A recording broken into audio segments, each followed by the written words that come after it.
Hey guys, what's up? Carter here. Well, I realized, well, first of all, I've been carrying this Strider around for the last couple of days, and I realized that I haven't really talked about it at all. I did an unboxing and I kind of showed it off and I said what it was, but I haven't really, not that I do reviews per se, but I haven't really delved into it any closer than that. And that actually got me thinking, I haven't really reviewed any Striders. I don't think. I mean, I talk about them philosophically, whether or not they're worth the money. I talked about, kind of why I like them and stuff like that. But I haven't really talked about how they hold up as a knife, just kind of completely independently and without bias, without, Strider fandom and things like that.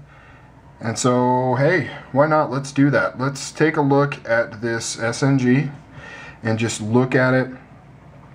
I'll look at it as objectively as I possibly can, just as though this was a knife that I got and I want to let other people know about it. So, let's start off with some specs here. We have a 3.5 S30V blade. Overall length is about 8 1/4.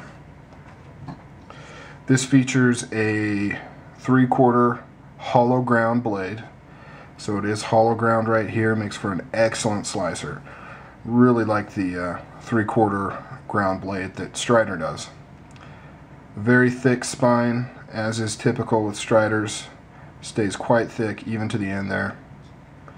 Has a oval thumb hole opener and a black oxide finish, which is a very matte finish. It's pretty similar to a DLC, but I'm trying to figure out how to describe the difference. The DLC kind of seems like it's a thinner kind of coating, maybe is what I want to say.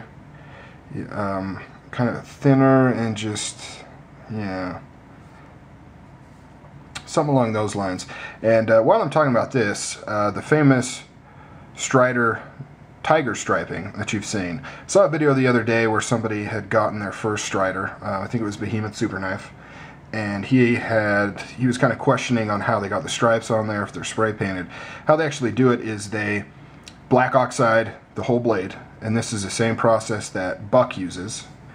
And I can't say for certain, but I think that kind of along with Strider and Buck have a history. Okay, not beside the collaboration they did.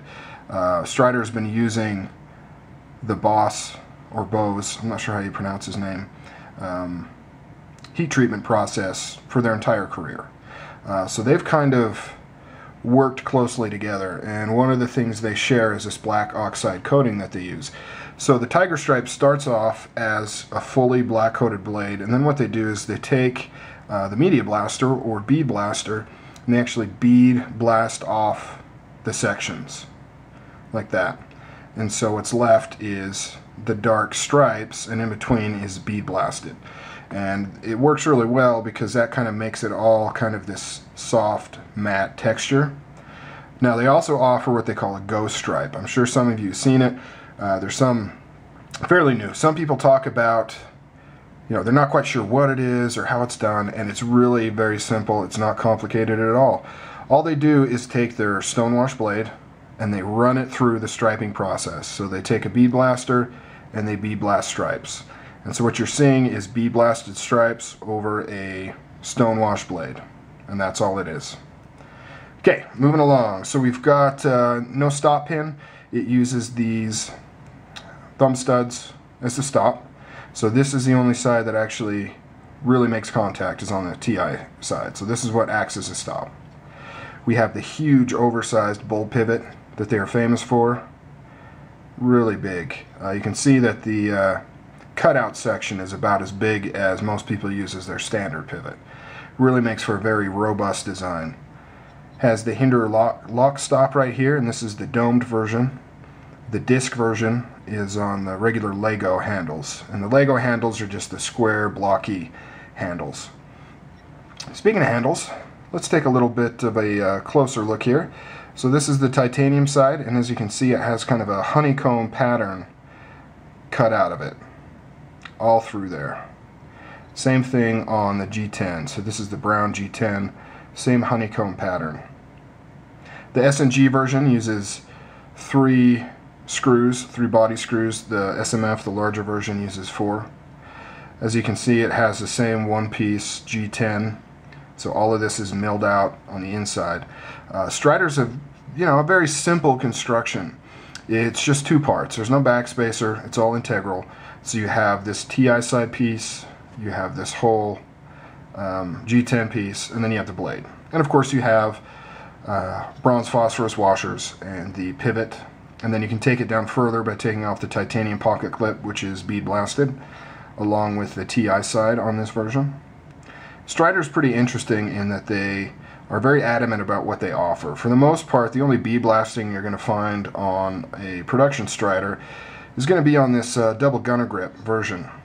They don't do the Lego version bead blasted. I mean, I know there's a few floating out there that I've seen, and I know they do some stuff on customs, but for your average go out onto an online store and purchase, you're not going to see that. There's jimping up here at the top, very, very functional. Very functional. Striders are kind of famous and infamous for their design. They're very utilitarian oriented. So they actually sacrifice cutting edge length for other features, mainly this choil here.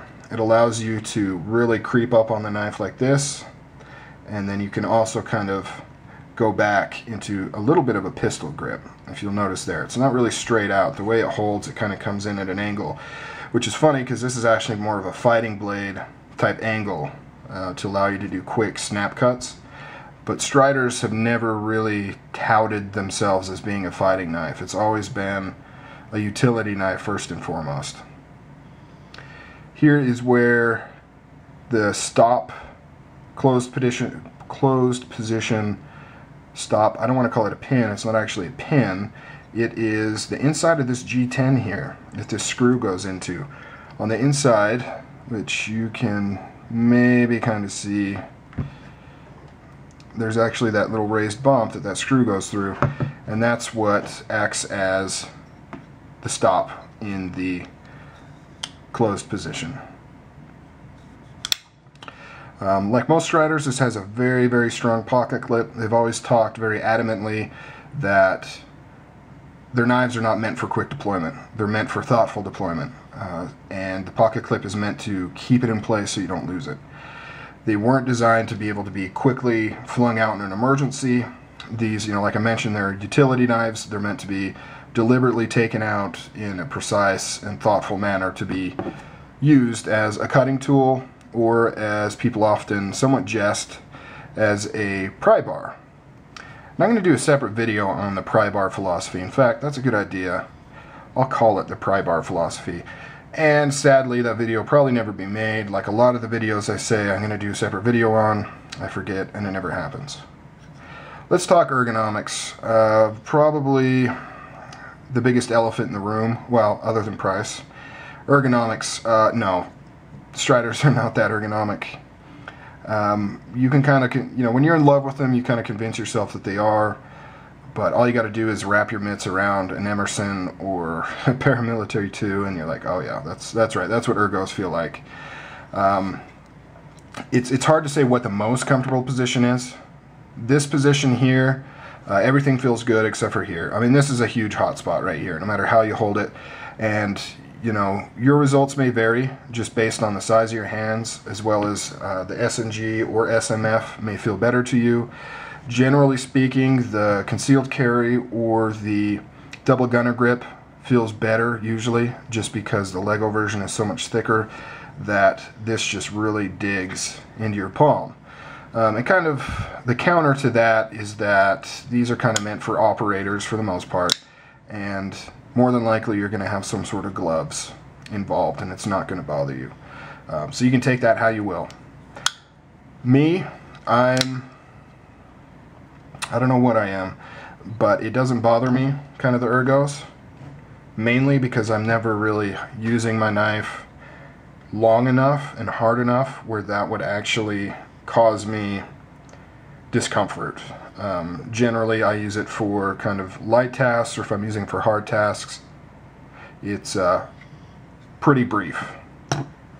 And I just realized, guys, I did not turn my camera back on HD. I was getting ready for it to shut off at 10 minutes. It didn't, and I realized, whoops, not in HD. I'm sorry. You're going to see black bars over here.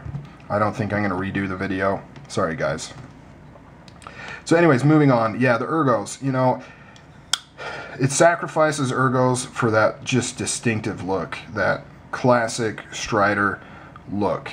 You could take a silhouette of this knife, you know, where it's just the outline, or maybe, you know, this is completely black or whatever, you know, just a blown out silhouette, high contrast, where you just see the shape, and you can show it to knife people, and 99% of them are going to say, yeah, that's a Strider.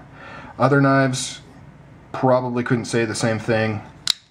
You know, there's a few out there where you could, but not always. Definitely a very distinctive look. There's just nothing that quite looks like a Strider, and unfortunately a lot of that is due to its kind of unergonomic handle shape. You know, I call it how it is, guys. I may get some flack from some USN guys that subscribe to me, but obviously I love Striders. I've got 6 of them, and they're not cheap, and I've been carrying this one, and I carry other Striders all the time. Anyway, sorry, got off on a tangent there. Speaking of carrying, this carries like a dream. It really, really does. I've been carrying around an SMF for a while, and you know, it's big, and the shape and the size just doesn't lend itself well for general civilian EDC carry, you know, front pocket carry and stuff like that. In fact, a lot of people, if they carry SMFs, they will actually do it in a belt holster, or they'll carry it just loose in another pocket, or, you know, clipped to like a cargo pocket, not the pocket where they stick their hand in. You can do it. I mean, you can do it. You can definitely do it. I do it. But it does get kind of annoying. Your hand does scrape across that G10, and you got to make sure and kind of angle your hand a certain way to get in there, because I have to carry stuff in that pocket other than the knife, just due to what I need to carry on me. And, you know, the dress at my work is 2 front pockets, and that's it. I can't wear cargo pockets or anything like that. But this one, on the other hand, it's just so thin. I mean, it's really, really thin, and probably one of the most striking characteristics of this knife in particular is how lightweight it is. If you were to tell somebody, I'm going to place a 3.5 inch over 8 inch blade with a super thick stock, titanium frame lock, G10 on the other hand, I'm going to place this in your hand, and they put it in your hand and your eyes were closed, you would think they were lying. You'd say, no, that's not. That's like a, I don't know, it's like a, I don't know, something light. Sorry, I was scrambling to think of a good example and I couldn't do it. It is extremely light, and that is due to, I mean, all of these cutouts here, all of this honeycomb pattern is reducing weight a lot.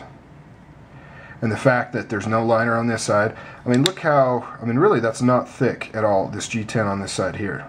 And it's extremely, I mean, you can't, there's no flex. It's extremely tough, and part of that is the integral backspacer. And this honeycomb pattern too is, you know, very structurally sound compared to if this was just smooth and that thin. But yeah, just the weight on this thing, guys, it's really is a featherweight knife. Balance point is probably about there, give or take. So right about here is where the balance point is. So it's just a really, really nice knife. But like I said, Strider knives are hard use utility blades. They're not super ergonomic, they're not fancy, and they're not classy, and they're also not meant for quick deployment and tactical or self-defensive, I'll be more specific, use. This is meant for getting dirty jobs done quickly and effectively. Really like it as a cutting tool. It's got that industrial kind of Strider look that so many people love.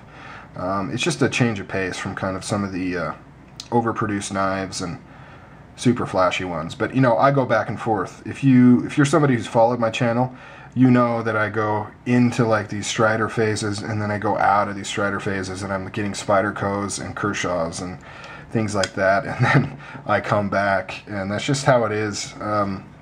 my tastes kind of follow a wavelength. Alright guys, so that's it. That's, you know, a little bit of sidetracking on there, but just kind of wanted to actually talk about a Strider SNG. You know, I show them off a lot, but I haven't really talked about it as a knife in and of itself. So there it is, guys. Have a good evening. Sorry about the HD. I'll make sure and fix that right now. Later.